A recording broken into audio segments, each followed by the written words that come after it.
ان الحمد للہ نحمده ونستعینه ونستغفره ونصلی علی رسوله الکریم اما بعد اعوذ باللہ من الشیطان الرجیم بسم اللہ الرحمن الرحیم رب اشرح لی صدری ویسر لی امری واحلل عقدۃ من لسانی یفقہوا قولی آمین یا رب العالمین۔ السلام علیکم ورحمۃ اللہ وبرکاتہ۔ سیرہ سیریز کا پارٹ 89 اور ہم پہنچ گئے ہیں جناب حدیبیہ، غزوۃ الحدیبیہ کہہ لیں، ٹریٹی آف حدیبیہ کہہ لیں، یا حدیبیہ کا معاہدہ کہہ لیں، اس کو آپ بہت سارے اس کے نام ہیں۔ تو ہم یہاں تک پہنچ گئے ہیں، فتح الحدیبیہ بھی کہا جاتا ہے، ٹھیک ہے۔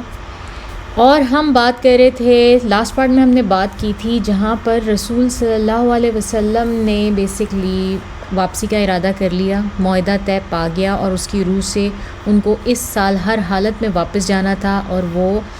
عمرہ نہیں کر سکتے تھے۔ مسلمان اور رسول صلی اللہ علیہ وسلم کے ساتھ آئے ہوئے سب لوگ،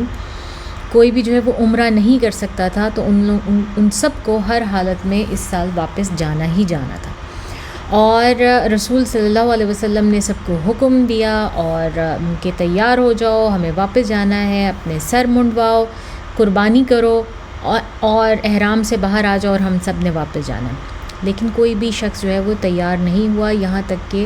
رسول صلی اللہ علیہ وسلم نے اپنی پریشانی کا اظہار اپنی وائف سے کیا، ام سلمہ جو ان کے ساتھ آئی تھیں ان سے کیا، اور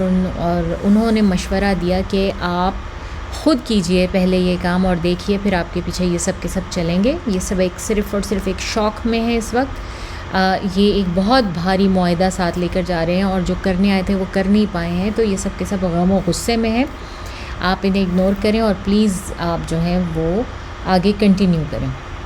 اور رسول صلی اللہ علیہ وسلم نے ایسے ہی کیا، اور ان کی دیکھا دیکھی سب لوگوں نے اپنے بال کتروائے اور جو ہے وہ احرام سے باہر آئے اور قربانیاں کی۔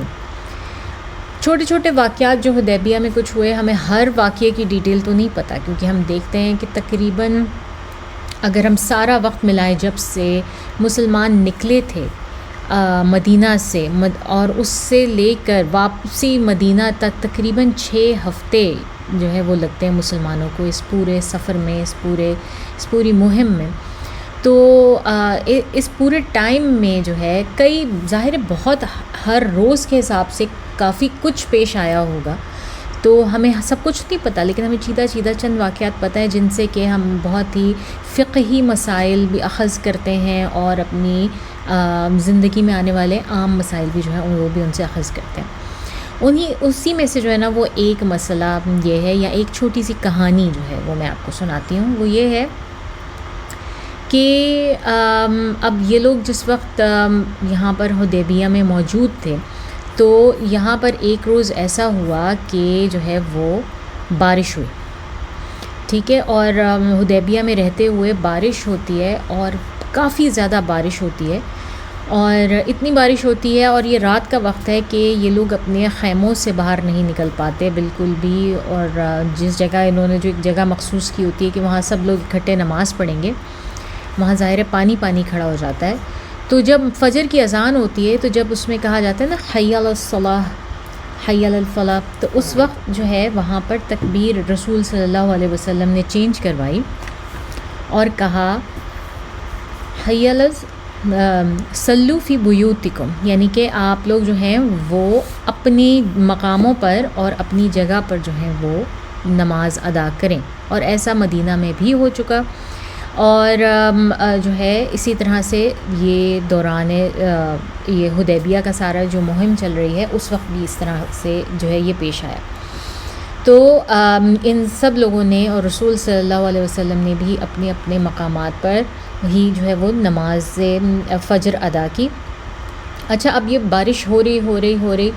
تو بہت سارے لوگ ابھی ظاہر ہے یہ لوگ نئے اسلام میں داخل ہوئے ہیں، کئی لوگ ایسے ہیں ان میں سے جو کہ بالکل ابھی نئے اسلام میں داخل ہوئے، ان کا اسلام اتنا پرانا نہیں ہے، اور ان میں ابھی بھی نا وہ تھوڑی بہت جاہلی رمق باقی ہے، جو ان کے پرانے سپرسٹیشنز، اومنز اور وہ چیزیں تھیں وہ ابھی بھی باقی ہیں۔ تو لوگوں نے کہنا شروع کر دیا، اوہو یہ اتنی جو یہ بارش ہو رہی ہے نا، یہ تو مطلب یہ کسی بری اس کی نشانی ہے۔ پھر کسی بندے نے آ کے کہا نہیں نہیں جناب، یہ جو اتنی بارش ہو رہی ہے نا، یہ تو اس لیے ہو رہی ہے کہ فلانا ستارہ مدار میں آ گیا ہے، یا یہ فلانے ستارے کی وجہ سے جو ہے نا کچھ اس طرح سے ہو رہا ہے کہ بارش ہو رہی ہے، پچھلی دفعہ جب ہوا تھا تو اس ستارے کا تھا، اب اس دفعہ یہ اس ستارے کا ہے، تو یہ بڑا جو ہے نا وہ یہ ہے۔ تو رسول صلی اللہ علیہ وسلم نے جب ختم ہوئی بارش اور اس کے بعد جب نماز پڑھائی اور اس میں جو ہے لوگوں سے خطاب کیا، جیسے کہ وہ ہمیشہ فجر کی نماز کے بعد بیٹھ کے لوگوں سے پوچھا کرتے تھے اور ان سے خطاب کرتے تھے، تو ان رسول صلی اللہ علیہ وسلم نے سب لوگوں سے کہا کہ لوگوں، کیا تم لوگوں کو معلوم ہے کہ کل رات مجھے اللہ تعالیٰ نے کیا فرمایا؟ تو لوگوں نے پوچھا کہ کیا فرمایا؟ تو رسول صلی اللہ علیہ وسلم نے کہا کہ اللہ تعالیٰ نے فرمایا کہ تم میں سے کچھ مسلمان، کچھ لوگ جو ہیں وہ ایسے ہیں جو کہ سوئے جب تھے، جب رات میں سونے کے لیے لیٹے تھے تو اس وقت وہ بلیورز تھے، وہ مومن تھے، مسلمان تھے، لیکن جب صبح کے وقت وہ اٹھے ہیں تو وہ نان بلیورز ہیں، وہ کافر ہو چکے ہیں، کیونکہ انہوں نے جو ہے وہ ستاروں کی پناہ پکڑ لیا، یا انہوں نے یہ کہا، یا وہ جس وقت بیدار ہوئے تو وہ ستاروں پہ، سیاروں پر جو ہے وہ یقین کرتے ہوئے زیادہ بیدار ہوئے۔ کیونکہ ایز اے مسلم ہم نے یہ بات کی تھی پہلے بھی کہ ہم گڈ اومنز، پازیٹیو اومنز تو لے سکتے ہیں، لیکن ہم نے کوئی بھی نگیٹو اومن نہیں لینا۔ نگیٹو اومن ایسا اومن، ایسا واقعہ جو کہ ایک تو یہ کہ وہ نگیٹیوٹی کے ساتھ ریلیٹڈ ہو، اور دوسرا اس کو اللہ کے علاوہ کسی اور کے ساتھ ریلیٹ کیا جائے۔ تو مسلمانوں نے بے جانے ہوئے، مطلب انہوں نے، وہ جان بوجھ کے نہیں کر رہے تھے، ابھی وہ خود نئے نئے آئے تھے، انہیں اندازہ نہیں تھا کہ یہ بھی ایک چھوٹی فارم ہے شرک کی۔ انہوں نے بارش کا ہونا جو ہے وہ اس بات سے جوڑ دیا کہ یہ کسی ستارے یا سیارے کی وجہ سے ہے، تو اس پر اللہ تعالیٰ نے تنبیہ کی اور آیت نازل فرمائی کہ یہ ستارے یا سیارے کی وجہ سے نہیں ہے، بلکہ یہ سب کچھ بھی اللہ کے حکم سے ہوتا ہے۔ اور اگر آپ اس طرح سے جوڑیں گے کسی چیز کو، اور ہمیں کلیئر اس چیز سے لرننگ ملتی ہے کہ اگر ہم اس طرح سے کسی چیز کو، کسی بھی چیز کو جو ہے وہ جوڑتے ہیں اور ایٹریبیوٹ کرتے ہیں اللہ کے علاوہ کسی اور چیز کے ساتھ، تو یہ جو ہے وہ شرک میں آ جاتا ہے۔ تو اس چیز کا بہت، آج کے دور میں اس کی اگر میں آپ کو اگزامپل دوں ہم کس طرح سے اس میں مبتلا ہو سکتے ہیں، تو وہ اس طرح ہو سکتا ہے کہ جناب فلانے ڈاکٹر نے تو مجھے کیور کر دیا، فلانے ڈاکٹر کے ہاتھ میں بڑی شفا ہے اور اس نے مجھے کیور کر دیا۔ شفا ہمیشہ اللہ کی طرف سے آتی ہے، اللہ تعالیٰ نے اس ڈاکٹر کو آپ کا وسیلہ بنایا، لیکن ایسا نہیں ہے کہ اس ڈاکٹر نے آپ کو کیور کیا۔ اس ڈاکٹر کے ہاتھوں کا اور ایسی جانیں بھی جو کہ ضائع بھی ہوئی ہوں گی، سارا کچھ ہوا ہوگا، لیکن کیونکہ آپ کے نصیب میں اس وقت یا آپ کے کسی اعمال کی وجہ سے آپ کی زندگی لکھی تھی، اللہ تعالیٰ نے آپ کو شفا دی اور آپ کو آگے پہنچایا۔ اور اسی طرح ہم اپنے رزق کو، مطلب بہت عام سی بات ہے کہ لوگ زیادہ تر اپنے رزق کو، اپنی روزی کو اپنے امپلائرز کے ساتھ جوڑتے ہیں کہ یہ فلانا بندہ ہے، مطلب ہم نماز مس کر سکتے ہیں مگر ہم اس کا حکم نہیں ٹال سکتے، اس نے تو ہمیں پیسے دینے بھائی۔ تو اگین یہ جو ہے وہ شرک میں آتا ہے، اور یہ ہمیں اللہ تعالیٰ خود بتا رہے ہیں، ٹھیک ہے؟ تو اس لیے یہ اگنور کرنے والی بات نہیں ہے، سیکھنے والی بات ہے۔ اینی ویز یہ سب ہوا۔ اچھا جی، اور ہمیں ایک اور اس سے لرننگ بھی پتہ چلتی ہے ایک اور چھوٹے واقعے سے کہ جو ہے وہ آپ کو اگر شدید کوئی مجبوری ہے اور آپ حالت احرام میں ہیں اور ابھی آپ نے حج یا عمرہ نہیں کیا ہے، تو آپ احرام سے باہر آ سکتے ہیں شدید حالت مجبوری میں۔ وہ کس طرح کہ ابھی یہ لوگ بیٹھے ہوئے تھے، کیمپ انہوں نے لگایا ہوا تھا اور سارا کچھ، تو ایک صحابی ہیں، ان کو ایک بڑا مسئلہ ہو گیا، اور مسئلہ کیا تھا کہ ان کے بالوں میں شدید جوئیں پڑ گئیں۔ اور جب آپ کو پتہ ہے جب جوئیں پڑتی ہیں، اگر آپ کے سر میں کبھی پڑی ہوں تو وہ انتہائی کاٹتی ہیں اور بندہ انتہائی اریٹیٹ ہوتا ہے، اور پھر یہ کہ وہ دوسروں کو بہت جلدی ٹرانسفر ہونے کا خطرہ بھی ہوتا ہے، اور وہ شدید پریشانی میں تھے اور کھجا رہے تھے اور بری حالت میں تھے۔ تو رسول صلی اللہ علیہ وسلم نے جو ہے نا جب ان کی حالت دیکھی، ان تک پہنچے اور ان کو پتہ چلا، تو رسول صلی اللہ علیہ وسلم نے کہا کہ پہلے مجھے کیوں نہیں بتایا؟ تو اس کو چاہیے کہ جو ہے نا وہ فوری طور پہ اپنا سر منڈوائے، شیو کرے، کیونکہ یہ بہترین طریقہ ہے جوؤں سے خلاصی کا، اور جو ہے وہ احرام سے باہر آ جائے، بے شک کوئی مسئلہ نہیں ہے، اور اس کے بہاف کے اوپر فدیہ دے دے۔ تھوڑا بہت. تو یہ بھی ہمیں ایک اور لرننگ ملتی ہے اسی واقعے سے کہ جو ہمارا مطلب احرام سے باہر آیا جا سکتا ہے. آج کے دور میں آپ اس کی کیا اگزامپل لے سکتے ہیں؟ شاید جوؤں کا تو مسئلہ نہ ہو لوگوں کو اتنا اور وہ اس کو دیکھ کر آئیں، لیکن ہو بھی سکتا ہے. اور لیکن اس کے علاوہ کیا ہو سکتا ہے، جیسے کہ کوئی ایسے بزرگوار ہیں جن کو بلیڈر لیکنگ کا پرابلم ہے. بہت سارے ہم میں سے ایسے ہیں جن کو کانسٹنٹ بلیڈر لیکنگ کا پرابلم ہے اور ان کو وہ اسپیشل انڈر ویئرز پہننے پڑتے ہیں جو کہ جس سے کہ وہ پبلک میں لیک نہ کر سکیں یا ان کا اوڈر باہر نہ آئے. تو ان کو ضرور پہننا چاہیے. یہ نہیں ہے کہ نہیں جی انہوں نے کیونکہ احرام پہنا ہے تو وہ نیچے سے اب نہیں پہن سکتے تو وہ ایسی حالت میں گھومیں. خواتین بھی، مرد حضرات بھی، ان کو ضرور اور لازمی طور پہ احرام کے نیچے اپنی وہ پروٹیکشن پہننی چاہیے. یہ معذوری ہے ان کی. تو اس طرح سے معذوری میں جو ہے وہ جائز ہے آپ کا احرام سے باہر آنا بھی، اور ایکسٹرا جو ہے وہ پریکاشنز لینا یا جو آپ کی احرام کے فرائض ہیں مطلب ان سے تھوڑا سا آگے پیچھے کرنا. کیونکہ ہمارا دین جو ہے نا وہ بہت آسان ہے، وہ بہت ریلیکسنگ ہے، اور اللہ تعالیٰ نے اتنا دین فطرت پر بنایا ہے کہ ہم ان چیزوں سے مطلب بھاگ نہیں سکتے. بہت ہیومنلی چیزیں، تو ان کے بیچ میں رہتے ہوئے آپ سب کچھ کر سکتے ہیں. آپ کی عبادات ضائع نہیں ہوتی، اللہ تعالیٰ آپ کا اجر ضائع نہیں کرتا. آپ نے بس اللہ کے حکم میں رہنا ہے، اپنی نیت رکھنی ہے، اور آپ سب کچھ کر سکتے ہیں، نو میٹر آپ کیسی بھی بڑی جو ہے وہ اس کے اندر ہوں، معذوری میں ہوں. ٹھیک ہے. اچھا، اب یہ قافلہ پھر واپس مدینہ کی طرف کوچ کرتا ہے، اور مدینہ کی طرف کوچ کرنے کے دوران جو ہے یہ لوگ چلتے جاتے ہیں.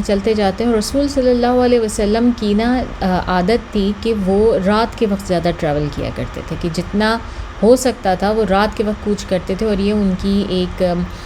صحیح حدیث بھی ہے کہ رات کے وقت جو رستہ ہے نا وہ سکڑ جاتا ہے. جو آپ کا رستہ ہے جہاں پر آپ نے ٹریول کرنا ہے وہ سکڑ جاتا ہے. سکڑنے کا مطلب یہ ہے کہ ظاہر ہے رات کے وقت آپ کو وہ تکالیف نہیں ہوتی تھیں، اتنی گرمی، پیاس کی شدت اور تھکان اور مطلب اتنے پرابلمز نہیں ہو سکتے جو کہ دن کے وقت ہوتے تھے مڈل ایسٹ میں. اور جن جگہوں پہ بہت زیادہ گرمی ہوتی ہے یہ وہاں پر اب بھی لاگو آتا ہے. اور ہم دیکھتے ہیں کہ وہ سب کے سب ابھی بھی ایسا ہی کرتے ہیں کہ رات کے ان کی صبح بہت جلدی ہوتی ہے اور ان کا زیادہ تر کام شام کے بعد شروع ہوتا ہے، صبح تک چلتا ہے، اور وہ دن کے وقت جو ہے وہ آرام کرتے ہیں. سیسٹا ان کا ہوتا ہے لازمی، وہ اپنے ورکرز کو بھی اور سب کو اس آرام کا ٹائم دیتے ہیں، کیونکہ اتنی شدید گرمی ہوتی ہے کہ ہر کوئی اس کو برداشت نہیں کر سکتا. تو اینی ویز یہی حال تھا. اب یہ لوگ چلتے جا رہے ہیں، شدید تھکن ہے اور سارا کچھ ہے. تو ایک تو یہ ہوتا ہے کہ دو واقعات قابل اس میں ذکر ہیں. ایک تو یہ کہ صحابہ کرام کے پاس پھر سے پانی کی قلت ہو جاتی ہے شدید. اب اتنی بڑی جماعت ہے، 1400 لوگ ہیں تقریباً، ان کے پاس پھر پانی کی شدید قلت ہو جاتی ہے اور نروس ہونے لگتے ہیں. تو رسول صلی اللہ علیہ وسلم پوچھتے ہیں کہ بھائی کیا مسئلہ ہے تم لوگوں کے ساتھ، کیوں تم سب اتنے نروس دکھائی دے رہے ہو؟ تو صحابہ کہتے ہیں یا رسول اللہ ہمارے پاس اتنا پانی نہیں ہے کہ ہم پینے کے لیے بھی استعمال کریں اور وضو بھی کر سکیں. تو بس وہی پانی ہے جو ہمارے کنٹینرز میں. اور ہم اندازہ کر سکتے ہیں کہ اگر 1400 لوگ بھی جا رہے ہیں، اب ظاہر ہے سب کے پاس سواریاں بھی نہیں ہیں، اور پانی کا ذخائر جو وہ اپنے ساتھ لے کے جائیں گے تو کتنے لے جائیں گے؟ جتنے ان کے پاس مشکیزیں، جتنے برتن، جتنا جو کچھ ہوگا. کسی کے پاس 1 ہوگا، کسی کے پاس 2 ہوں گے، 3 ہوں گے. تو it's not going to last for a journey of two weeks at least. تو اتنی بڑی جماعت کے لیے تو اس نے ختم ہونا ہی ہے. تو رسول صلی اللہ علیہ وسلم نے ان سے کہا کہ اچھا ایک پانی کا برتن لے کر آؤ. اور پانی کا برتن وہ لائے تو رسول صلی اللہ علیہ وسلم نے اپنا ہاتھ اس پانی کے برتن میں ڈالا، اور لوگوں نے دیکھا کہ ان کی انگلیوں کے بیچ میں سے جو ہے نا وہ پانی جیسے کہ گش آؤٹ کر رہا ہے، نکل رہا ہے باقاعدہ. اور لوگوں نے پوری کی پوری اس جماعت نے اپنے سارے کنٹینرز ریفل کر لیے، اس سے وضو کر لیا، ریفل کر لیے، اور ان کو جو کچھ اس وقت کرنا تھا انہوں نے اسے کیا. اور اس طرح سے انہوں نے اپنی پیاس بجھائی، اپنا جو ہے وہ سارا اچھی طرح سے فل آؤٹ کر لیا، جو کچھ ان کا خالی ہوا ہوا تھا، ختم ہوا ہوا تھا، اس کو ریفل کیا سارا کچھ. تو 1400 کے قریب جو ہیں وہ لوگ تھے جنہوں نے یہ معجزہ دیکھا. اگین ہم ایک اور معجزے کی ہم نے یہ بات کی، تو یہ انہوں نے دیکھا. اچھا جی، اب پھر آگے چلتے جا رہے ہیں. ظاہر ہے کہ رات کا بیشتر حصہ چلتے گئے ہیں اور بہت اس سے تھکان ہے، بہت زیادہ ہے. تو رسول صلی اللہ علیہ وسلم نے حکم دیا، مطلب رات کے کافی پہر گزرنے کے بعد جو ہے نا، اب انہوں نے کہا کہ چلیں جی اب ہم پڑاؤ ڈالیں گے اور تھوڑا آرام کریں گے، لیکن ہمیں کوئی ایسا والنٹیئر چاہیے کہ جب سب سو رہے ہوں تو فجر کے لیے وہ ہمیں اٹھائیں اور نماز کے لیے ہمیں تیاری کا جو ہے نا وہ بیسکلی ہم اٹھائیں اور پریپیئر ہونے کا موقع دیں. تو بلال رضی اللہ تعالیٰ عنہ جو تھے، انہوں نے والنٹیئر کیا. انہوں نے کہا کہ میں کروں گا، میں جو ہے نا وہ یہ کام کروں گا، آپ لوگ فکر نہ کریں، آپ سب سو جائیں یا رسول اللہ صلی اللہ علیہ وسلم، میں جاگ رہا ہوں اور میں آپ لوگوں کو جگاؤں گا اور کروں گا. لو اینڈ بی ہولڈ، اب یہ لوگ اتنا تھکے ہوئے تھے، اتنے لمبے سفر سے آئے تھے، مینٹلی بھی ٹائرڈ تھے، فزیکلی بھی ٹائرڈ تھے، سب کے سب سو گئے بشمول بلال رضی اللہ تعالیٰ عنہ کے. بلال رضی اللہ تعالیٰ عنہ بھی سو گئے اور ایسا سوئے کہ جب صبح میں اٹھتے ہیں تو سب سے پہلے آنکھ کھلتی ہے حضرت عمر رضی اللہ تعالیٰ عنہ کی یا ابو بکر صدیق رضی اللہ تعالیٰ عنہ کی آنکھ کھلتی ہے، وہ بھی سورج کی تمازت سے. اور وہ اٹھتے ہیں اور اٹھ کے گھبرا کے دیکھتے ہیں کہ ہم اتنا زیادہ سو لیے، اور وہ اٹھ کے جو ہے نا وہ زور زور سے کہتے ہیں اللہ اکبر اللہ اکبر اللہ اکبر. اب ظاہر ہے اگر رسول صلی اللہ علیہ وسلم ان کے بیچ میں سو رہے ہیں تو وہ جا کے ان کو ایسے جھنجھوڑ کے تھوڑی اٹھائیں گے، اٹھیں دیکھیں ہماری نماز مس ہو گئی، ایسے تھوڑی کریں گے. وہ ادب کا تقاضا یہ تھا کہ انہوں نے دور سے کھڑے ہو کے اللہ اکبر کا جو ہے نا وہ نعرے لگانے شروع کیے. تو اس سے رسول صلی اللہ علیہ وسلم کی بھی آنکھ کھلی اور سب جاگ گئے. دیکھا بلال سب سے آخر تک ابھی بھی پڑے ہوئے سو رہے ہیں. تو رسول صلی اللہ علیہ وسلم نے جا کے بلال رضی اللہ تعالیٰ عنہ کو اٹھایا اور ان سے پوچھا کہ بلال کیا ہو گیا؟ تو بلال رضی اللہ تعالیٰ عنہ کہتے ہیں کہ یا رسول اللہ، میرا خیال ہے کہ مجھے شیطان نے جو ہے نا وہ میرے اوپر نیند کا غلبہ کر دیا اور میں سوتا رہ گیا، مجھے پتہ ہی نہیں چلا. تو رسول صلی اللہ علیہ وسلم نے اٹھ کے پھر لوگوں کو مشورہ دیا، سب سے کہا کہ اٹھو یہاں سے، ہم تھوڑا یہاں سے آگے جائیں گے، نکلیں گے اس جگہ سے، کیونکہ اس جگہ شیطان نے ہمیں جو ہے وہ بھلایا، تو ہم تھوڑا آگے جا کے نماز فجر ادا کریں گے. اب اس سے ہمیں کیا جو ہے وہ سیکھ ملتی ہے؟ اب دیکھیں اللہ تعالیٰ تو چاہتے نا تو رسول صلی اللہ علیہ وسلم کی ایک بھی نماز قضا نہ ہوتی، ایک بھی نماز مس نہ ہوتی. لیکن ہم دیکھتے ہیں کہ غزوہ خندق میں بھی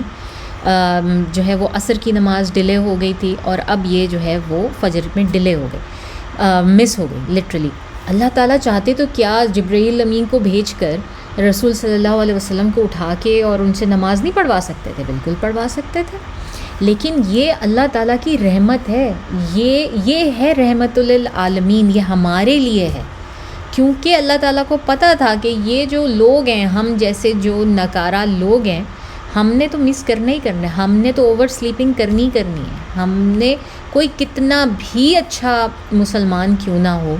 کتنا بھی پابند کیوں نہ ہو نماز کا، لیکن اس میں لائف میں ضرور ایسا کوئی نہ کوئی ٹائم آتا ہے کہ جب اس کی فجر قضا ہوتی ہے، سوتے ہوئے رہ جاتا ہے، کبھی الارم نہیں بجتا، کبھی جو ہے وہ کبھی کوئی مسئلہ ہو جاتا ہے، کبھی ایسی بارش ہو گئی، ماحول ایسا باہر کا ہو گیا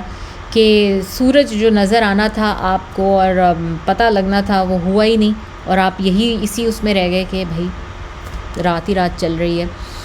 بہت سارے ایکسکیوزز ہیں ہمارے، لیکن اللہ تعالیٰ کو پتہ تھا کہ ان میں سے کئی ایکسکیوزز جینوئن بھی ہیں، بہت سارے نان جینوئن ایکسکیوزز بھی ہو سکتے ہیں. اللہ تعالیٰ کو پتہ تھا، اس لیے اللہ تعالیٰ نے رسول صلی اللہ علیہ وسلم سے وہ کام کروایا جو کہ لیٹر آن ہمارے لیے آسانی ہو گئی. تو وہ کام یہ تھا کہ اگر آپ کی اس طرح سے نماز مس ہو جائے تو آپ نے کیا کرنا ہے کہ آپ اٹھیں، جیسے ہی آپ کو یاد آئے آپ فوراً وضو کریں اور وہ نماز ادا کریں. جو نماز آپ نے مس کی اس کو فوراً اسی وقت جو ہے وہ اٹھیں اور ادا کریں. تو یہ ہمیں ایک بہت بڑی ایک چھوٹ کہہ لیں، اللہ تعالیٰ کی رحمت کہہ لیں، بلیسنگ ہے، اور رسول صلی اللہ علیہ وسلم کی ذات سے ہمیں ملتی ہے. اور خود رسول صلی اللہ علیہ وسلم نے مدینہ میں رہتے ہوئے یا مکہ میں رہتے ہوئے کبھی کوئی نماز مس نہیں کی جب وہ اپنے گھروں میں تھے. ہم تو عام طور سے اپنے گھر میں ہی سوتے ہوئے رات کو مووی دیکھتے ہوئے لیٹ ہو جاتے ہیں تو صبح مس کر دیتے ہیں نماز. لیکن جو ہے رسول صلی اللہ علیہ وسلم نے کبھی گھر میں رہتے ہوئے، شہر میں رہتے ہوئے نماز مس نہیں کی. یہ جب بھی مس ہوا ہے پوری سیرہ میں 23 سال میں 2 دفعہ یا میکسیمم 1 یا 2 دفعہ یا میکسیمم 3 دفعہ جو اگر ہوا کبھی، تو وہ بھی یہ جنگوں کے دوران یا سفر کے دوران یا ایسی حالت میں جس میں کہ وہ اپنے نارمل محل وقوع میں نہیں تھے. تو اس سے ہمیں یہ بہت بڑی لرننگ ملتی ہے. ٹھیک ہے،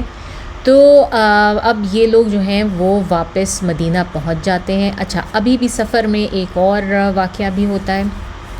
اور یہ سب سے بڑا واقعہ ہے پروبیبلی. ہمیں یاد ہے نا پچھلے ایپیسوڈ سے اگر آپ یاد کریں کہ عمر رضی اللہ تعالیٰ عنہ نے رسول صلی اللہ علیہ وسلم سے بحث و مباحثہ کیا تھا. ٹھیک ہے، ایک طرح سے بحث و مباحثہ کیا تھا، اور اس سے بھی بائی دی وے ہمیں بہت بڑی لرننگ جو ہے وہ ملتی ہے. وہ یہ ہے کہ اللہ تعالیٰ کے حکم کے علاوہ اس دنیا میں کوئی ایسا بادشاہ، کوئی ایسا شخص، کوئی عالم کوئی نہیں ہے جس سے کہ کویسچن نہ کیا جا سکے. ہر ایک سے جو ہے نا وہ بینگ اے مسلم، آپ اللہ تعالیٰ کے حکم کے علاوہ جو ہے نا وہ کویسچننگ ہر ایک سے کر سکتے ہیں، ہر ایک سے کے سامنے جو ہے وہ کویسچن کیا جا سکتا ہے. تو یاد ہے عمر رضی اللہ تعالیٰ عنہ نے رسول صلی اللہ علیہ وسلم کی خدمت میں حاضر ہو کے کیا کہا تھا؟ انہوں نے کہا تھا کہ اے اللہ کے رسول، کیا ہم لوگ حق پر اور یہ لوگ باطل پر نہیں ہیں؟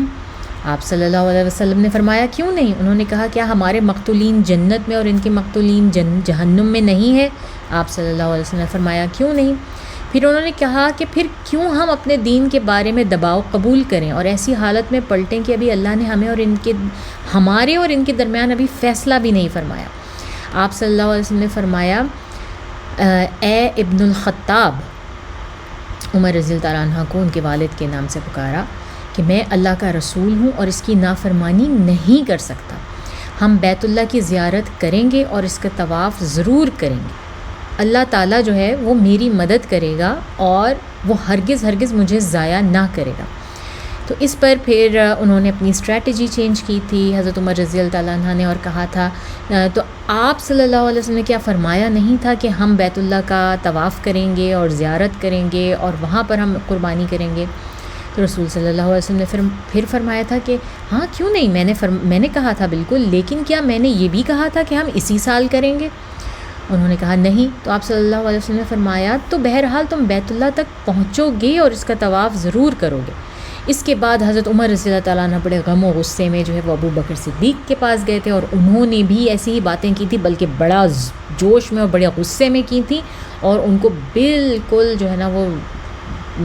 جسے کہتے ہیں نا پٹ ہم ان ہز پلیس، وہ کیا تھا اور جواب دیا. جو رسول صلی اللہ علیہ وسلم نے دیا تھا، اور آخر میں اتنا اضافہ کیا تھا کہ آپ صلی اللہ علیہ وسلم کی رکاب تھامے رکھو. اے عمر، آپ صلی اللہ علیہ وسلم کی رکاب تھامے رکھو، اس کو نہ چھوڑو یہاں تک کہ تمہیں موت آ جائے، کیونکہ خدا کی قسم آپ صلی اللہ علیہ وسلم حق پر ہیں. اسی لیے تو ہم انہیں صدیق کہتے ہیں نا، حضرت ابو بکر صدیق رضی اللہ تعالیٰ عنہ کو. تو عمر رضی اللہ تعالیٰ عنہ اس کے بعد خود کہتے ہیں کہ اس کے بعد جب مجھے ہوش آیا اور مجھے اندازہ ہوا کہ میں نے شاید کچھ زیادہ بحث کر دی، حالانکہ ہم دیکھتے ہیں نہ انہوں نے خدا نخواستہ کوئی بہت بدتمیزی کی، انہوں نے سمپل ڈریگیٹری کویسچنز پوچھے تھے اور کچھ نہیں. انہوں نے جو ہے وہ چند کویسچنز پوچھے تھے اور اس کے بعد ان کو ان کا جواب ملا اور وہ بغیر کچھ کہے چلے گئے وہاں سے. لیکن ان کو اس چیز کا اتنا گلٹ تھا، اتنا ملال تھا کہ وہ خود کہتے ہیں کہ میں ساری زندگی جو ہے نا وہ اس گلٹ میں رہا کہ اللہ تعالیٰ مجھے پتہ نہیں اس میرے جرم پہ معاف کریں گے یا نہیں کریں گے. میرے پاس جتنے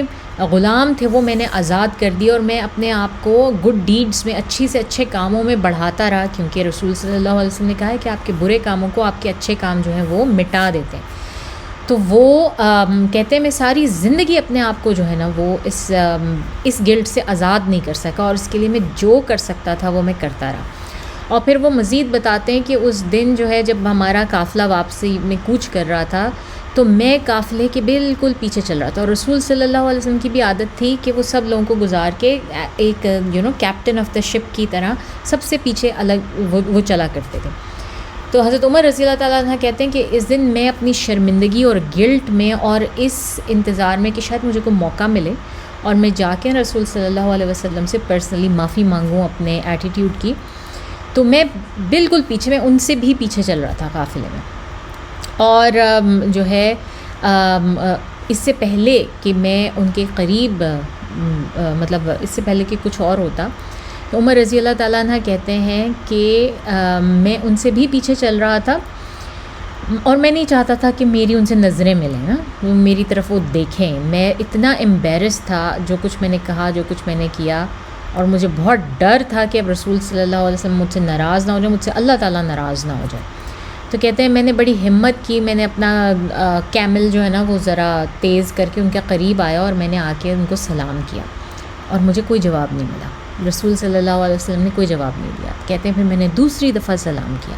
اور پھر بھی کوئی جواب نہیں ملا. پھر وہ کہتے ہیں میں نے تیسری دفعہ سلام کیا اور پھر بھی کوئی جواب نہیں ملا، اور 3 دفعہ میکسیمم ہے، کیونکہ یہ ہماری شریعت میں ہمیں سکھایا گیا، ان کو سکھایا رسول صلی اللہ علیہ وسلم نے. 3 دفعہ اجازت مانگو کسی کے گھر میں داخل ہونے کی یا کسی کو سلام کرو، وہ نہیں جواب دیتا، اس کے بعد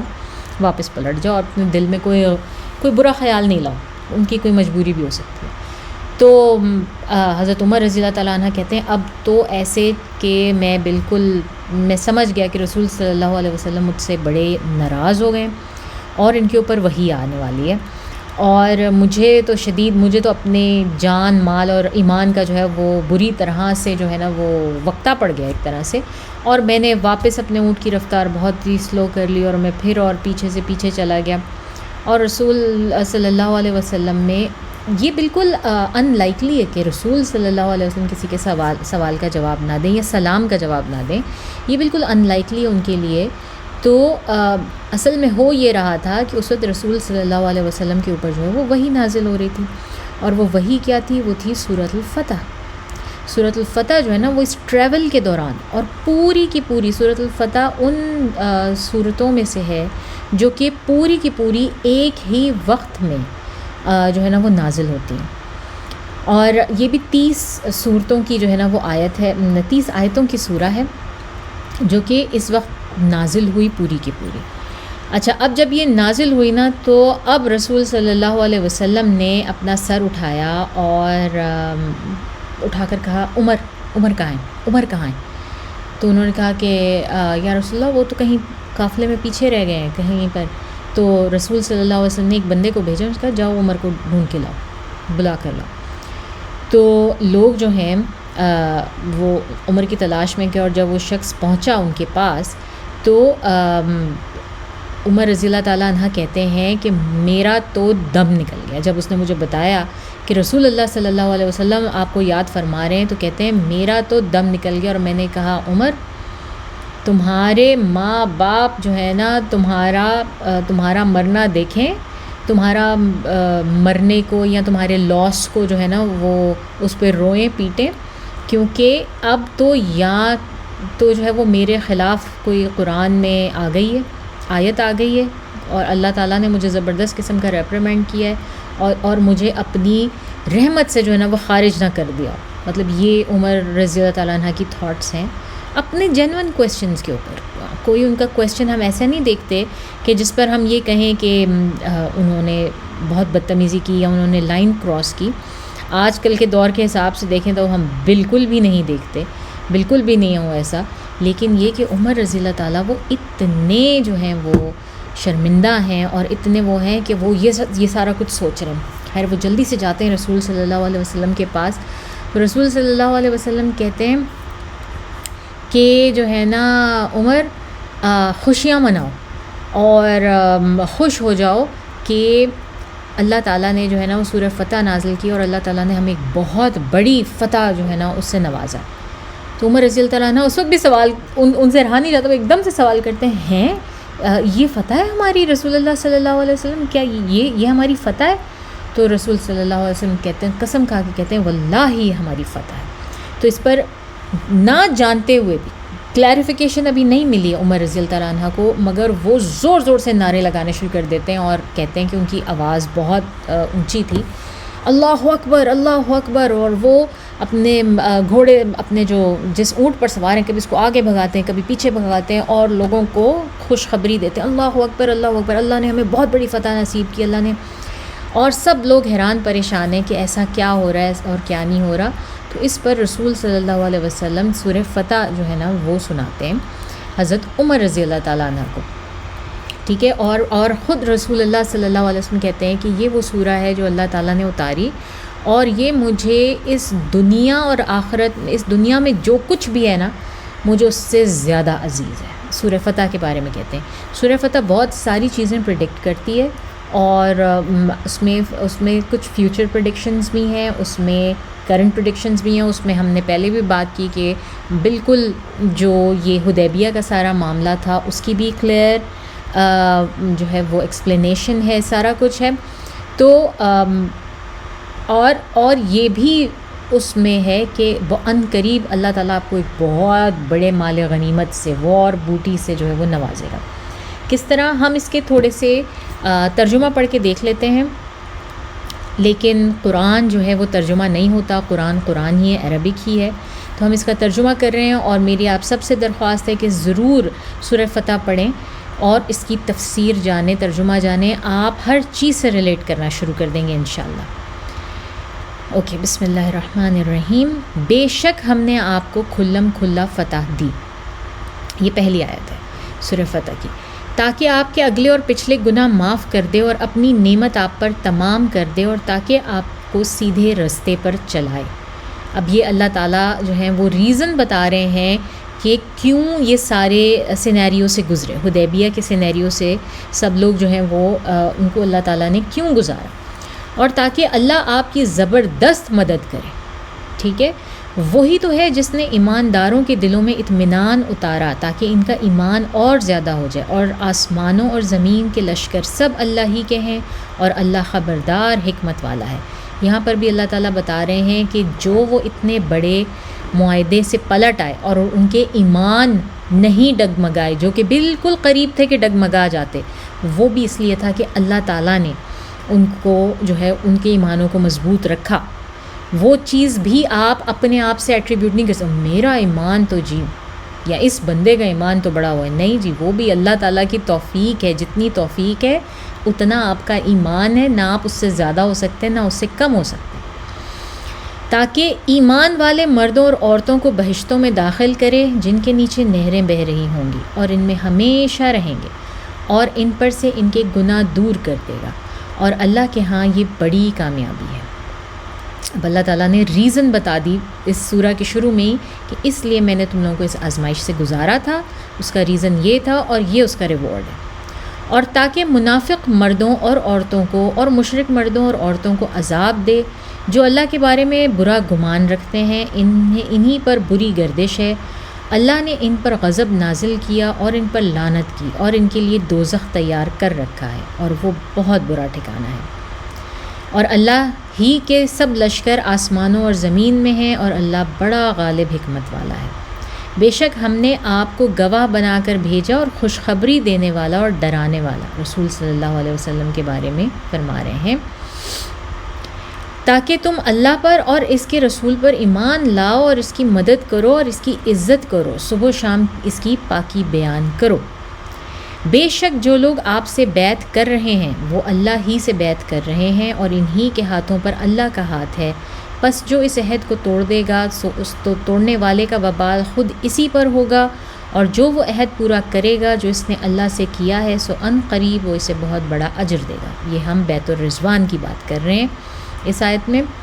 ان قریب آپ سے وہ لوگ کہیں گے جو بدوؤں میں سے ہیں، کہیں پیچھے رہ گئے تھے، کہ ہمیں ہمارے اور اہل و عیال نے مشغول رکھا، آپ ہمارے لیے مغفرت مانگیے. اور اپنی زبانوں سے وہ بات کہتے ہیں جو ان کے دلوں میں نہیں ہے. کہہ دو وہ کون ہے جو اللہ کے سامنے تمہارے لیے کسی چیز کا کچھ بھی اختیار رکھتا ہوگا. اللہ تمہیں کوئی نقصان یا کوئی نفع پہنچانا چاہے، بلکہ اللہ تمہارے سب اعمال پر خبردار ہے. یہ بھی ہم ڈسکس کر چکے ہیں کہ کچھ لوگوں نے جانے سے پہلے ہی جو ہے وہ اپنی ایکسکیوزز دینی شروع کر دی تھیں. یہ وہ بات ہو رہی ہے. بلکہ تم نے خیال کیا تھا کہ رسول اللہ صلی اللہ علیہ وسلم اور مسلمان اپنے گھر والوں کی طرف کبھی بھی واپس نہ لوٹیں گے، اور تمہارے دلوں میں یہ بات اچھی معلوم ہوئی، اور تم نے بہت برا گمان کیا، اور تم ہلاک ہونے والے لوگوں میں تھے. یہ بھی ہم نے پورا ڈسکس کیا تھا جب حدیبیہ ہم شروع کر رہے تھے. اور جو لوگ اللہ اور اس کے رسول پر ایمان نہیں لائے سو ہم نے ایسے کافروں کے لیے بھڑکتی ہوئی آگ تیار رکھی ہے. اور آسمانوں اور زمینوں کی حکومت اللہ ہی کے لیے ہے، وہ جسے چاہے بخشے جسے چاہے عذاب دے، اور اللہ بخشنے والا مہربان ہے. ان قریب کہیں گے وہ لوگ جو پیچھے رہ گئے تھے جب تم غنیمتوں کی طرف ان کے لینے کے لیے جاؤ گے، جانے لگو کہ ہمیں چھوڑو، ہم تمہارے ساتھ چلتے ہیں۔ وہ چاہتے ہیں کہ اللہ کا حکم بدل دیں، کہہ دو تم ہرگز ہمارے ساتھ نہ چلو گے، اللہ نے اس سے پہلے ہی ایسا فرما دیا ہے کہ پس وہ کہیں گے کہ نہیں، بلکہ تم ہم سے حسد کرتے ہو، بلکہ وہ لوگ بھی بات کم ہی سمجھتے ہیں۔ اور یہ پریڈکشن ہو رہی ہے، کیونکہ اس وقت تو ہم دیکھتے ہیں کہ رسول صلی اللہ علیہ وسلم کوئی مال غنیمت ساتھ نہیں لے کے جا رہے، لیکن بہت جلد 1 مہینے کے اندر ہی اس کے بعد جو ہے ایک اور بہت بڑی میجر فتح جو ہے نا وہ رسول صلی اللہ علیہ وسلم کو نصیب ہوتی ہے، فتح مکہ سے پہلے سب بڑی فتحوں میں سے۔ تو یہ اس کی ہو رہی ہے، اور بلکہ اس میں بھی اللہ تعالیٰ پریڈکٹ کر رہے ہیں کہ اس میں جو لوگ پہلے نہیں گئے تھے وہ کہیں گے کہ ہم چلتے ہیں آپ کے ساتھ، کیونکہ ان کو غنیمتوں کا لالچ ہوگا، مگر آپ نے ان کو یہ کہنا ہے کہ نہیں جانا۔ اور جب آپ ان کو یہ کہیں گے کہ آپ ہمارے ساتھ نہیں جا رہے، تو وہ لوگ کہیں گے کہ اچھا آپ تو ہم سے حسد کرتے ہیں، اس لیے آپ ہمیں ساتھ نہیں لے کے جا رہے۔ ٹھیک ہے نا، اللہ تعالیٰ کتنی اچھی طرح ہم انسانوں کی سائیکالوجی کو جانتے ہیں، دیکھیں ذرا۔ تو جناب یہ میں نے 15 آیتیں پڑھی ہیں، باقی کی 15 آپ خود جائیں اور خود پڑھیں، کیونکہ ہم ان کا ذکر آگے کرتے رہیں گے، جیسے جیسے وہ واقعات جن کی پریڈکشنز اس میں دی جا رہی ہیں وہ آگے آئیں گے تو ہم ان کا ذکر ساتھ یہ آیتیں پھر اس میں کرتے جائیں گے۔ لیکن سورہ فتح جو ہے وہ مدنی سورہ ہے، حالانکہ یہ نہ مکہ میں نازل ہو رہی ہے نہ مدینہ میں نازل ہو رہی ہے، بالکل بیچ میں سفر کے دوران نازل ہو رہی ہے، لیکن کیونکہ یہ دور جو ہے وہ رسول صلی اللہ علیہ وسلم کا مدنی دور کہلاتا ہے،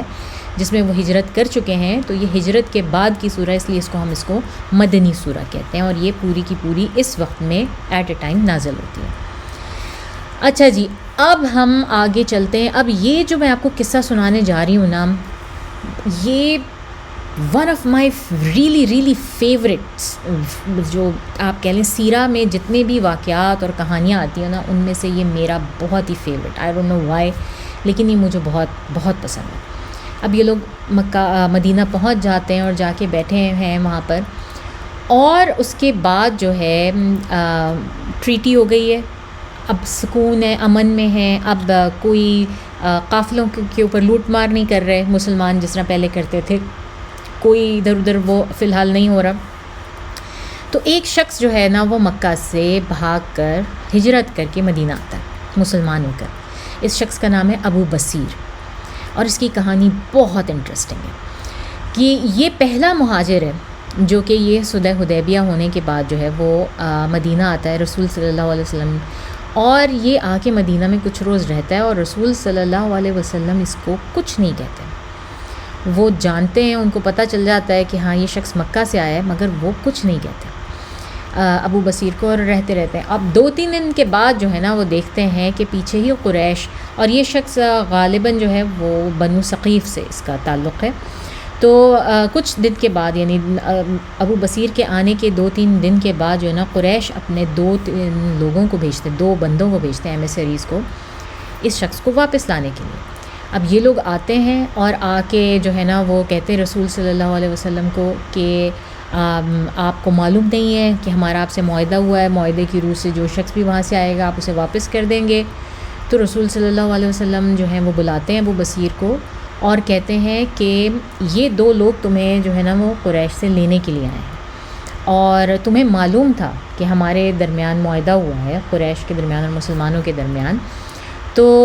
میں جو ہے وہ اپنے معاہدے سے پھرنے والوں میں سے نہیں ہوں، تو تمہیں اپنے لوگوں کی طرف واپس جانا چاہیے۔ نوٹس، رسول صلی اللہ علیہ وسلم نے ابو بصیر کو خود پکڑ کے، ان کو معلوم بھی ہے کہ وہ شہر میں ہے، پھر رہا ہے ادھر ادھر، لیکن انہوں نے یہ نہیں کیا کہ ابو بصیر کو پکڑ کے کہیں یا اس کے اوپر خود لاگو کریں چلو تم یہاں سے نکل جاؤ۔ کیوں ایسا کیوں کیا رسول صلی اللہ علیہ وسلم نے؟ کیونکہ رسول صلی اللہ علیہ وسلم معاہدے کی روح کو نہیں فالو کر رہے، وہ اس کا جو لٹریری ورڈ ہے، جو لکھا ہوا ہے نا اس کے اوپر، وہ اس کو فالو کر رہے ہیں، اور اس میں یہ نہیں لکھا ہوا کہ یہ معاہدہ زبردستی لاگو جو ہے وہ رسول صلی اللہ علیہ وسلم کی طرف سے بھی ہوگا۔ انہوں نے ایگری کیا کہ ہاں ٹھیک ہے، ہمیں کوئی مسئلہ نہیں ہے ریٹرن کرنے کے لیے، لیکن یہ نہیں اس میں لکھا ہوا کہ ہم ان کو اس طرح سے جو ہے وہ کوئی آئے گا تو ہم اس کو انٹر ہی نہیں ہونے دیں گے، اور اس کو اس طرح سے یا پکڑ کے ہم اس کو چھوڑ کر آئیں گے، ایسی کوئی ٹرمز نہیں تھیں اس میں۔ تو رسول صلی اللہ علیہ وسلم نے اگنور کیا جب تک کہ خود قریش کے لوگ نہیں آئے اور انہوں نے ابو بصیر کو نہیں مانگا. تو رسول صلی اللہ علیہ وسلم نے جب وہ آئے تو ان کو ابو بصیر کو کہا کہ تمہیں جانا چاہیے واپس، ہمارا معاہدہ ہے، ہم تمہیں نہیں رکھ سکتے. اور ابو بصیر ان دو لوگوں کے ساتھ چلے گئے. ابھی یہ کچھ دور ہی پہنچے تھے مکہ سے، مدینہ سے، ذوالحلیفہ کے مقام پر، اور جو لوگ وہاں رہتے ہیں وہ جانتے ہیں کہ ذوالحلیفہ بہت قریب ہے مدینہ سے. تو وہاں تک ہی ابھی یہ پہنچے تھے اور یہ لوگ بیٹھے ذرا سستانے کے لیے، کچھ کھانے پینے کے لیے، کچھ سنیکنگ کرنے کے لیے نا، یہ لوگ وہاں پر بیٹھے. تو ابو بصیر نے اب ان کو باتوں میں لگا لیا، ان سے باتیں کرتے رہے، کرتے کرتے جو ہے نا انہوں نے ان لوگوں میں سے ایک کی تلوار دیکھی اور اس کو دیکھ کے کہا ارے یہ کیسی تلوار ہے، یہ تو بڑی خوبصورت تلوار ہے، دکھاؤ ذرا، اور کیا کیا کیا کیا اس نے، یہ کیسی تلوار ہے. تو وہ شخص ایک دم سے اپنی ایک مردانہ ایگو میں آ گیا اور اس نے کہا ہاں یہ فلانی تلوار ہے، یہ مجھے اس طرح سے ملی تھی اور اس طرح میں نے اس کو بنایا اور میں اس کی اس طرح سے ٹیک کیئر کرتا ہوں، اور یہ اس کی دھار اتنی تیز ہے، اور اس سے میں نے پھر ابو بصیر سے مزید کویشچن کرتے رہا، اچھا تو پھر تم نے اسے کیا کیا کارنامے کیے مجھے سناؤ. تو اس نے بتایا کہ میں نے اس تلوار سے یہ کیا وہ کیا. آج بھی آدمی کتنی پرائیڈ لیتے ہیں نا، اگر وہ کوئی ایسی چیز بنائے، کوئی گاڑی وہ خود سے جو ہے وہ ریپیئر کریں، اس میں وہ کتنی پرائیڈ لیتے ہیں. یا کبھی اور کچھ نہیں تو فشنگ پر جائیں اور انہوں نے کتنی بڑی مچھلی پکڑی، اس کی وہ کتنی پرائیڈ لیتے ہیں. اگر کوئی شوٹر ہے اور وہ جو ہے وہ شکار کرتا ہے پرندوں کا یا کسی کا، تو وہ کتنے پرائیڈ فلی اپنی جو ہے وہ پوزیشنز ان میں بھوسا بھروا کے اور ان کو لگاتے ہیں. میں خود ایسے کئی لوگوں کو جانتی ہوں جو کہ اس طرح کرتے ہیں کہ انہوں نے جس جانور کا شکار کیا ہوتا ہے اس کا سر انہوں نے لگایا ہوتا ہے اپنے اس میں. تو وہی حال تھا. آدمیوں کی فطرت تو نہیں نہ بدلتی، تو اس وقت ان کا بھی وہی حال تھا کہ وہ بہت اس میں آ گیا، ایک ردم میں آ گیا، جھوم جھوم کر جو ہے وہ اپنے تلوار کے قصے سنانے لگا کہ میں نے اس سے یہ کیا اور وہ کیا. جب سارے قصے پورے ہو گئے تو اس کے بعد ابو بصیر نے کہا ذرا دکھاؤ یار مجھے، میں تو اس کا فین ہو گیا ہوں، میں تو اس کو ایک دفعہ چھونا چاہتا ہوں. وہ جیسے ہی اس شخص نے وہ تلوار آگے کی، ابو بصیر نے وہ تلوار پکڑی اور اسی شخص کا کام تمام کر دیا اسی وقت. اور جو دوسرا شخص بیٹھا تھا وہ یہ دیکھ رہا تھا، وہ سوچ بھی نہیں سکتا تھا کہ ایسا ہو جائے گا. وہ اٹھا اور ننگے پاؤں جیسی حالت میں تھا اسی میں دوڑ لگائی اس نے اور سیدھا جو ہے مدینہ پہنچا.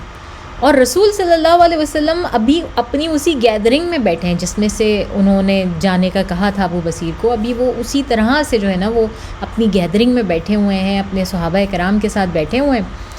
اور دیکھتے ہیں کہ یہ شخص قریشی جو ہے یہ بھاگا بھاگا آ رہا ہے اور برے حال میں ہے، اور وہ آتے ساتھ ہی گر پڑتا ہے اور کہتا ہے کہ مجھے بچائیں مجھے بچائیں، مجھے اپنی پناہ میں لے لیں کیونکہ ابو بصیر مار دے گا، اس نے دوسرے بندے کو مار دیا اور اب وہ میرے پیچھے آ رہا ہے، وہ مجھے مارنے کے لیے آ رہا ہے میرے پیچھے.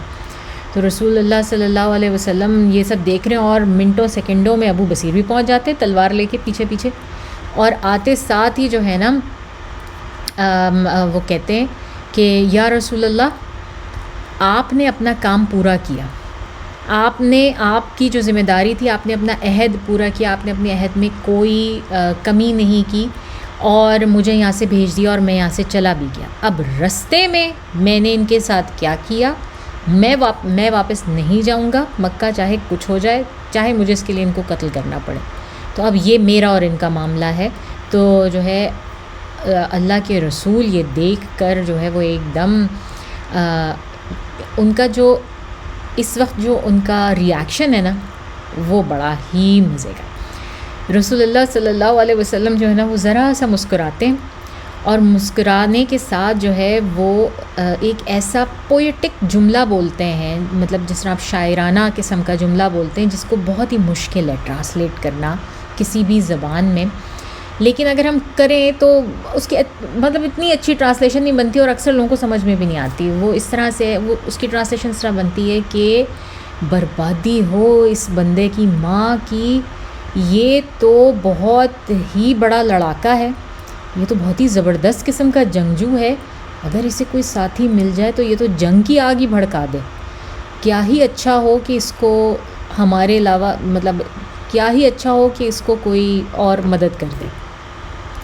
اس طرح رسول صلی اللہ علیہ وسلم کہتے ہیں. مگر اس جملے میں ایک تو ہمیں یہ سمجھ میں نہیں آتی جو وہ قریش اس طرح کے جملے بولا کرتے ہیں نا، وہ ٹو یور مدر، یعنی کہ کہنے میں تو یہ لگتا ہے بربادی ہو اس کی ماں کی، مطلب دیکھنے میں سننے میں ایسا لگتا ہے کہ یہ ایک بد دعا دی جا رہی ہے، مگر یہ بد دعا نہیں ہے، یہ ان کے کلچرل فریزز ہیں، وہ اس طرح سے بات کرتے ہیں، جس طرح واللہ، بات میں وہ ہر بات شروع کرتے ہیں واللہ سے، اسی طرح سے ان کے یہ فریزز تھے، ان میں سے ہے یہ، اور یہ بڑا پوئٹک فریز ہے، اسی لیے میں آپ کو کہہ رہی تھی کہ اس کی جو ترجمہ ہے وہ بہت مشکل ہے۔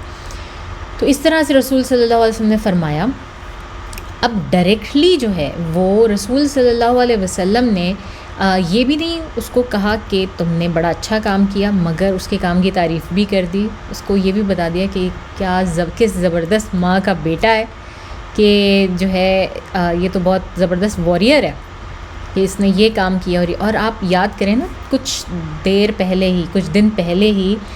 جو حضرت عمر رضی اللہ تعالیٰ عنہ ہیں، جب ابو جندل دوڑتے ہوئے آئے تھے حدیبیہ کے کیمپ میں، تو انہوں نے ابو جندل کو اپنی تلوار پہ سے ایسے ہاتھ ہٹا کے ابو جندل کو یہ اشارہ کر رہے تھے، وہ چاہتے تھے کہ ابو جندل یہ کام کریں، لیکن ابو جندل نہیں کر سکتے تھے کیونکہ سامنے ان کے اپنے والد تھے۔ تو یہ ایگزیکٹلی وہی کام کیا ابو بصیر نے، کہ گیا ان کے ساتھ اور جو ہے ان کو مار کے اور اس طرح سے واپس آ گئے، اور پھر ساتھ ہی رسول صلی اللہ علیہ وسلم نے ان کو یہ بھی کہہ دیا کہ، اور اس طرح انہوں نے بات کی رسول صلی اللہ علیہ وسلم نے کہ جیسے ہوا میں نا دوسری طرف منہ کر کے ان کی طرف دیکھ بھی نہیں رہے، دوسری طرف مگر یہ کہا بربادی ہو اس کی ماں کی، کہ کس قسم کا یہ لڑاکا جنگجو انسان ہے، اگر کوئی اس کو ساتھ مل جائے تو یہ تو بس جنگ کی آگ ہی بھڑکا دے، اور کاش کہ کوئی اس کو ہمارے علاوہ مدد کرنے والا ہو۔ اس طرح رسول صلی اللہ علیہ وسلم دوسری طرف دیکھ کے بات کر رہے ہیں کہ میں تو تم سے دیکھ ہی نہیں رہا، میں تمہیں بات ہی نہیں کر رہا، دیکھ ہی نہیں رہا۔ تو اور دوسری بات رسول صلی اللہ علیہ وسلم نے یہ بھی ان کو بتا دی کہ تم یہ سمجھو کہ ہم نے تمہیں دیکھا ہی نہیں، ہم نے تمہیں اگنور کر دیا، کیونکہ ہم اس پر کوئی ایکشن نہیں لے سکتے، نہ ہم ان لوگوں کو پکڑ سکتے ہیں، نہ مار سکتے ہیں، نہ کچھ بھی کر سکتے ہیں، یہ ہمارے معاہدے کے خلاف ہو جائے گا اور بہت بڑا مسئلہ ہوگا، لیکن تم اس معاہدے سے آزاد ہو، اور نہ ہی ہم تمہیں یہاں پہ پناہ دے سکتے ہیں، تم یہاں پہ نہیں رہ سکتے، تو تمہیں اپنی پناہ کسی اور سے۔ رسول صلی اللہ علیہ وسلم کے آخری الفاظ کیا تھے کہ اچھا ہو کہ کوئی اس کو مل جائے اس کی مدد کرنے والا۔ تو ابو بصیر فوری طور پہ انہوں نے یہ سننا تھا، تو وہ سمجھ گئے رسول صلی اللہ علیہ وسلم کی بات، اور وہ فوراً وہاں سے نکل گئے، اور نکل کر جو ہے اب انہوں نے کیا کیا کہ یہ انہوں نے بجائے اس کے کہ یہ واپس جاتے وہاں پر یا کچھ کرتے، کیونکہ اب رسول صلی اللہ علیہ وسلم کو بھی پتہ تھا اور ابو بصیر کو بھی پتہ تھا کہ یہ دو بندے اگر انہوں نے مار دینے ہیں یا مار دیے ہیں یہاں پر، تو ان کے پیچھے قریش نے مزید لوگ بھیجنے، قریش اور بھی لوگ بھیج سکتا ہے اور یہ بات بہت بڑھ سکتی ہے۔ تو ابو بصیر کو وہاں سے جانے کا حکم دیا رسول اللہ صلی اللہ علیہ وسلم نے، ٹھیک ہے۔ تو اب انہوں نے جانے کے بجائے انہوں نے جدہ کا رخ کیا، اور جو جدہ کا ساحل ہے نا، اس میں صدرن سائڈ کے اوپر، جنوبی سائڈ کے اوپر انہوں نے اپنا ایک کیمپ سا بنا لیا، کہ انہوں نے وہاں پہ رہائش اختیار کر لی، اپنا ٹینٹ لگا لیا، یہ اکیلا بندہ ہے، اس کو کچھ کرنے کی وہ نہیں ہے، اور انہوں نے وہاں پر جو ہے نا وہ اپنے آپ کو کیمپ آؤٹ کر لیا، اور یہ جگہ مکہ سے زیادہ قریب ہے مدینہ کے بجائے، ٹھیک ہے۔ اور انہوں نے پھر دوسرا کام یہ کیا کہ کسی طرح، ہمیں نہیں پتہ کس طرح، ہمیں زیادہ ڈیٹیلز نہیں ملتی، لیکن انہوں نے مکہ میں نا یہ پیغام پہنچایا، کیونکہ ان کو یہ خود مکہ سے آئے تھے، ان کو معلوم تھا کہ وہاں پہ بہت سارے سیکرٹ مسلمز رہتے ہیں، بہت سارے ایسے لوگ ہیں جو کہ مسلمان ہیں، اور اگر یہ صلح حدیبیہ کے وقت پہ جنگ ہو جاتی تو ان مسلمانوں کو ان قریشیوں کا ساتھ دینا پڑتا وہاں پہ رہنے کی وجہ سے، اور پھر بہت جو ہے پاسبلٹی یہ بھی تھی کہ وہ مارے جاتے بے دہانی میں، مسلمانوں کو پتہ ہی نہیں ہوتا کہ یہ شخص بھی مسلمان ہے، کیونکہ وہ دوسری طرف سے آ رہے ہوتے اور وہ مارے جاتے۔ تو اللہ تعالیٰ نے کس طرح سے ہاتھ بچا کے رکھا نا، یہ بھی آیت بھی تھی سورہ فتح میں، کہ کس طرح سے اللہ تعالیٰ نے بچایا ان مسلمانوں کو بھی اور ان مسلمانوں کو بھی بچایا کہ ان کے ہاتھ مسلمان بھائیوں کے خون سے نہ رنگے جائیں، اور ان مسلمانوں کو قتل ہونے سے بچا لیا۔ تو ان مسلمانوں کے لیے نا ابو بصیر نے کیا کیا کہ وہاں پر اطلاع پہنچا دی کہ بھائی میں نے یہاں پہ کیمپ لگایا ہے، اور مجھے معلوم ہے کہ مسلمان نہیں جا سکتے مدینہ، تو میں نے یہاں پہ کیمپ لگایا، ہم آزاد ہیں، ٹھیک ہے، ہم آزاد لوگ ہیں، اور نہ ہمارا تعلق اس ٹریٹی سے، نہ ہم قریش سے ہمارا تعلق ہے، نہ ہمارا تعلق مسلمانوں سے، یہ ہم نے بیچ میں کیمپ لگایا، تو جس کسی کو بھی آنا ہے آ جائے میرے پاس۔ یہ خبر سب سے پہلے کس کے پاس پہنچتی ہے؟ ابو جندل کے پاس، ٹھیک ہے نا۔ ابھی کچھ دن پہلے ابو جندل جو ہیں وہ کس حالت میں ان کو واپس لوٹایا جاتا ہے، کس تکلیف کے ساتھ مسلمان لوٹاتے ہیں اور وہ کس تکلیف کے ساتھ واپس جاتے ہیں۔ ابو جندل کو جیسے یہ خبر ملتی ہے اور انہیں پتہ چلتا ہے کہ مکہ سے اتنا قریب جو ہے وہ ابو بصیر نے یہ کیمپ لگایا ہے، وہ پھر سے ہمت کرتے ہیں، اللہ تعالیٰ ان کی مدد کرتے ہیں اور وہ بھاگ نکلتے ہیں اپنے والد کی جو قید و بند ہے اس کی ساری اس صعوبتوں سے وہ فوری طور پہ بھاگ نکلتے ہیں، اور بھاگ کر وہ آ کر ابو بصیر کے ساتھ مل جاتے ہیں۔ اب آپ کہہ لیں کہ یہ دو لیجنڈز جو ہیں نا یہ مل گئے، ٹھیک ہے۔ اب یہ دونوں مل جاتے ہیں، اور جب اور مکہ کے مسلمانوں کو پتہ چلتا ہے کہ اس طرح سے مسلمان وہاں پر اکٹھے ہو رہے ہیں، کیونکہ اب وہ مدینہ نہیں جا سکتے، رسول صلی اللہ علیہ وسلم کے پاس نہیں جا سکتے، تو مسلمانوں نے اپنا انڈیپینڈنٹ کیمپ لگا لیا ہے وہاں پہ، اور وہ وہاں پہ اکٹھے ہو رہے ہیں۔ تو آہستہ آہستہ کر کے ایک، کبھی دو، کبھی تین، یہ تقریباً 70-80 مسلمانوں کا ایک گروپ بن جاتا ہے پورا کا پورا ابو بصیر کے پاس۔ اور پھر انہوں نے کیا کرنا تھا؟ اب ان کے پاس ظاہر ہے ان کو کھانا پینا رہنا سب کچھ چاہیے، تو وہ کیسے کریں گے یہ، ٹھیک ہے۔ نہ وہاں پر آپ کوئی کھیتی باڑی کر سکتے ہیں، نہ ان کے پاس کوئی ایسے جانور ہیں، ٹھیک ہے، کوئی فارمنگ کر سکیں، کوئی بھی ان کا ذریعہ معاش نہیں ہے۔ تو انہوں نے کیا کیا؟ انہوں نے اب جو سیریا کی طرف جانے والے قافلے تھے، یمن کی طرف جانے والے قافلے تھے قریش کے، ان لوگوں نے وہ لوٹنے شروع کر دیے ابو بصیر کے پورے کیمپ میں، ٹھیک ہے، یہ 70-80 مسلمانوں نے، انہوں نے وہ لوٹنا شروع کر دیا۔ اب کیونکہ مسلمان تو معاہدے میں ہیں، مسلمان تو پیس میں ہیں، رسول صلی اللہ علیہ وسلم کی طرف سے ویسا کچھ نہیں ہو رہا۔ اب یہ جو انڈیپینڈنٹ گروپ ہے، اب انہوں نے وہ انی مچائی اور اتنا تنگ کیا قریش کو، اتنا تنگ کیا قریش کو، اتنے ان کے قافلے لوٹے، کیونکہ جب قافلے جاتے ہیں نا تو اس میں 100-200 اونٹ ہو سکتے ہیں، اس میں 70-80 اونٹ ہو سکتے ہیں، مگر وہ اتنے زیادہ لوگوں کے ساتھ نہیں جاتے، لوگ ان میں کم ہی ہوتے ہیں۔ تو ان 70-80 لوگوں کے لیے بڑا آسان تھا قافلوں کو لوٹنا۔ تو انہوں نے جو ہے یہ کام شروع کر دیا، یہاں تک کہ جو ابو سفیان تھا نا، اس کو رسول صلی اللہ علیہ وسلم کے پاس ایمیسری بھیجنا پڑا، اپنا وفد بھیجنا پڑا، جس نے جا کے رسول صلی اللہ علیہ وسلم کے لٹرلی پیر پکڑ لیے، ان کی بیگنگ کی، ان کی پلیڈنگ کی کہ آپ پلیز، آپ کو ہماری رشتہ داریوں کا، خون کے رشتوں کا واسطہ ہے، یہ جو مسلمان مکہ سے نکل کے ابو بصیر کے ٹولے میں جمع ہو گئے نا، ان کو بلا لیں، ان کو بلا کے مدینہ میں رکھیں، انہوں نے ہمیں بہت پریشان کیا ہوا ہے، اور ان کو اپنے ساتھ شامل کر لیں تاکہ جو ہے وہ اس ٹریٹی کا پارٹ بن جائیں، اور یہ ہمارے جو ہے اس کے اوپر قافلوں کے اوپر حملے بند کر دیں۔ تو اب آپ یہ دیکھیں کہ انہوں نے جب قریش کے کاروان پہ حملہ کرنا شروع کیا تو قریش نے ہی ان کے لیے کوئی گنجائش نہیں نہ چھوڑی تھی، انہوں نے ہی، قریش نے پہلے تو ان کا جینا رہنا جو ہے مکہ کے اندر تنگ کر دیا۔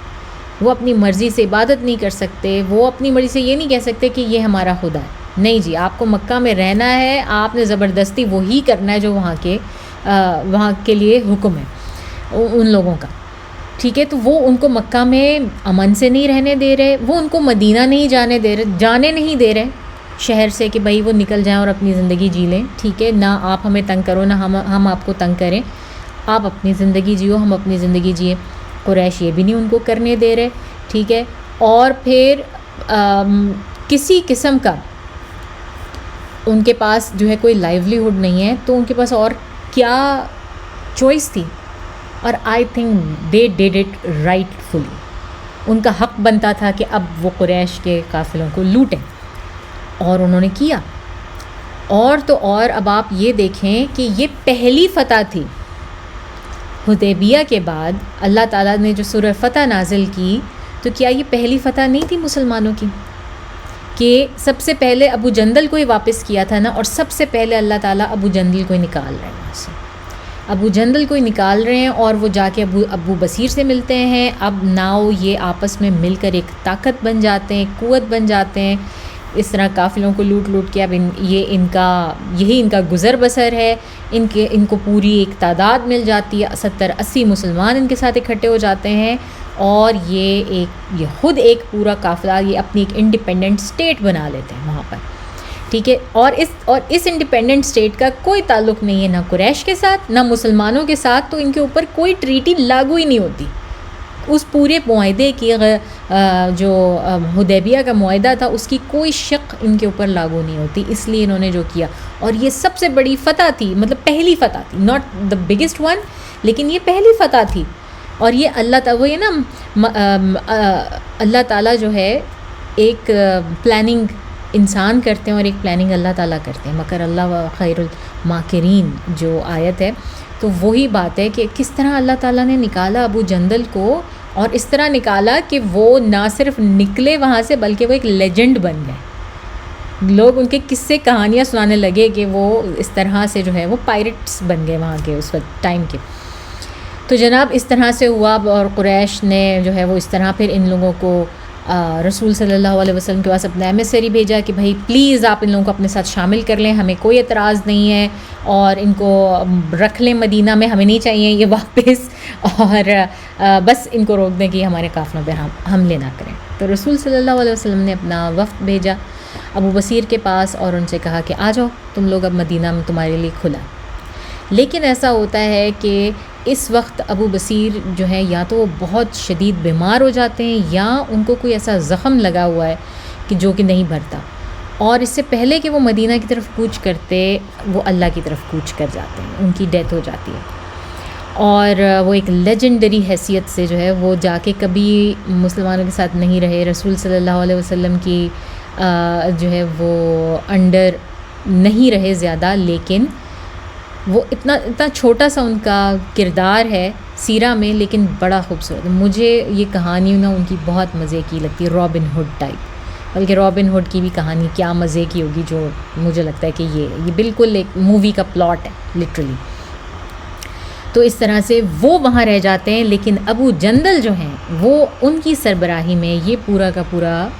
قافلہ کہہ لیں آپ 70-80 لوگوں کا مسلمانوں کا پھر یہ مدینہ پہنچتا ہے, اور پھر وہاں پر شمولیت اختیار کر لیتا ہے. تو ہم دیکھتے ہیں کہ فتح مکہ, اب اس وقت جو ہے حدیبیہ میں صرف 1400 مسلمان گئے تھے, لیکن جس وقت فتح مکہ کے لیے جاتے ہیں تو اس وقت 10,000 مسلمان جاتے ہیں. تو 2 سال, اور صلح حدیبیہ سے فتح مکہ کے درمیان جو ہے صرف 2 سال کا وقت ہے. تو اگر آپ اس حوالے سے دیکھیں کہ کتنی تعداد میں ان 2 سالوں میں لوگوں نے اسلام قبول کیا, اس سے پہلے جو آپ کے 18-19 سال ہیں, اس میں 19-20 سال ہیں, اس میں جو ہے وہ اسلام اتنی تیزی سے نہیں پھیلا جو کہ صلح حدیبیہ کے بعد 2 سال کے اندر پھیلا. یہ وہ فتح ہے جس کی اللہ تعالیٰ جو ہے وہ ہمیں بار بار پریڈکشن کر رہے تھے کہ یہ حدیبیہ کی وکٹری ہے.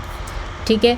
تو اسی طرح میں آپ کو بتاتی جاؤں گی. اب جتنے واقعات آتے جائیں گے اس میں ہم بار بار حدیبیہ کا ذکر کریں گے کہ دیکھیں اب یہ مسلمانوں کو وکٹری ہو رہی ہے, یہ بھی حدیبیہ میں جو ہے وہ اس وجہ حدیبیہ کی وجہ سے ہو رہی ہے, یہ بھی ہو رہی ہے. تو اب ہم نے پہلی کی بات کی کہ ابو جندل اور وہ سارے مسلمان جو پرسیکیوٹ ہو رہے تھے ان کی خلاصی ہوئی وہاں سے, اس طرح اللہ تعالیٰ نے ان کا راستہ بنایا, اور ایونچولی وہ آ کے مدینہ میں رہنے لگے اس ٹریٹی کے باوجود. ٹھیک ہے, اور اس میں ہم اوور لک کرتے ہیں جو بہت بڑا لیسن ہے, وہ ہے ایمان ان لوگوں کے. ابو بصیر کا ایمان دیکھیں کہ انہوں نے کہا کہ میرے رسول نے ایک معاہدہ کیا ہے اور میری وجہ سے وہ معاہدہ کیوں توڑیں. انہوں نے ان کی بات کا فوراً مطلب سمجھا اور وہ نکل گئے, مدینہ سے نکل گئے. انہوں نے بالکل کسی قسم کا یہ نہیں کیا, کوئی دھرنا نہیں دیا, کوئی انہوں نے کمپلینز نہیں کی کہ میں آیا تھا اور مجھے نہیں رکھا اور مجھے کیوں نکالا. انہوں نے ایسا کچھ نہیں کیا. یہی کام ہم ابو جندل کا دیکھتے ہیں کہ وہ شدید پرسیکیوشن سے اس حالت سے نکل کر آ رہے تھے. مطلب آپ امیجن کریں کہ آپ 3-4 سال سے ایک بری پریزن میں بند ہیں, آپ کو وہاں سے نکلنے کا موقع ملے اور پھر آپ کو پکڑ کے کہا جائے واپس اندر ان کے ساتھ. مگر ان کے ایمان نہیں لرزے. انہوں نے کویسچن رسول صلی اللہ علیہ وسلم سے نہیں کیا کیونکہ ان کا ایمان اتنا مضبوط تھا, انہیں پتہ تھا کہ اللہ تعالیٰ ان کے لیے راستہ نکالیں گے. اور رسول اللہ صلی اللہ علیہ وسلم نے بھی ان کو یہی کہا کہ بھائی اصبر یا ابا جندل، صبر کرو، اللہ تمہارے لیے رستہ نکالیں گے. تو یہی بات تھی. ٹھیک ہے. اچھا، اب ہمارے پاس جناب وقت ہو گیا ہے ختم، گھنٹہ ہمارا پورا ہو گیا ہے، اور میرے پاس اسٹوریز ابھی بھی باقی ہیں بہت مزے کی، کیونکہ اس کے بعد ہم دیکھتے ہیں کہ ایک اور امیگرینٹ آتے ہیں وہاں سے کہ جن کو واپس نہیں کیا جاتا مسلمانوں کی طرف سے، اور یہ بھی بہت انٹرسٹنگ اسٹوری ہے. تو اس کا آپ کو انتظار کرنا ہوگا اگلے ویکینڈ کے لیے. اب تک کے لیے ہم اتنا ہی رکھتے ہیں. وآخر الدعوانا ان الحمد للہ رب العالمین. سبحانک اللہم نشہد ان لا الہ الا انت نستغفرک ونتوب الیک. السلام علیکم ورحمۃ اللہ وبرکاتہ.